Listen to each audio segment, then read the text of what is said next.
म्हणजे खूप मिसकन्सेप्शन आहेत प्रेमाबद्दल. कसं पटकन आय लव्ह यू म्हणून टाकायचं आणि जिथे चान्स मिळेल तिथे समोरच्याला हर्ट करायचं. It doesn't make sense. प्रेमाचा खरा अर्थ काय आहे? त्या व्यक्तीबद्दल मनापासून रिस्पेक्ट असणं, त्या व्यक्तीबद्दल नेक्स्ट लेवलची आपुलकी असणे. म्हणजे यार त्याला मी दुःखात नाही बघू शकत. बस आपल्याला एखाद्याबद्दल आपुलकी आत्मीयता असते तेव्हाच आपण असं म्हणतो ना की त्याच्या डोळ्यात पाणी आल्यावर आपल्या डोळ्यात पाणी येतं. ते मोस्टली आपल्या आईवडिलांसोबत आपल्याला ती फिलिंग असते. त्या व्यक्तीच्या चांगल्याशिवाय आपल्याला काही न सुचणे, आपल्या स्वतःच्या सेल्फिश नीड्सच्या वर त्या व्यक्तीला ठेवणे, याला खरं प्रेम म्हणतात. आजकाल ते राहिलंच नाही आहे. फक्त टेम्पररी अटॅचमेंट्सवर खूप हुकटप आहेत आजकालची पोरंपोरी. त्यांना असं वाटतं ना की मला या व्यक्तीबद्दल अट्रॅक्शन आहे म्हणजे माझं प्रेम आहे. असं नसतं. अट्रॅक्शनला एक एक्सपायरी डेट असते. तर सर्टन पिरियडनंतर अट्रॅक्शन निघून जातं.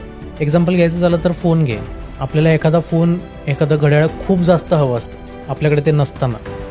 जेव्हा आपण घेऊन टाकतो, नवीन मोबाईल घेतल्यानंतर आपण 8च दिवस फक्त त्या मोबाईलमध्ये नाही का बोटं करत असतो. पहिले 8 दिवस असं हळूच ठेवणे, हळूच उचलणे, हळूच अनलॉक करणे, स्क्रीन गार्ड लाव, कवर लाव.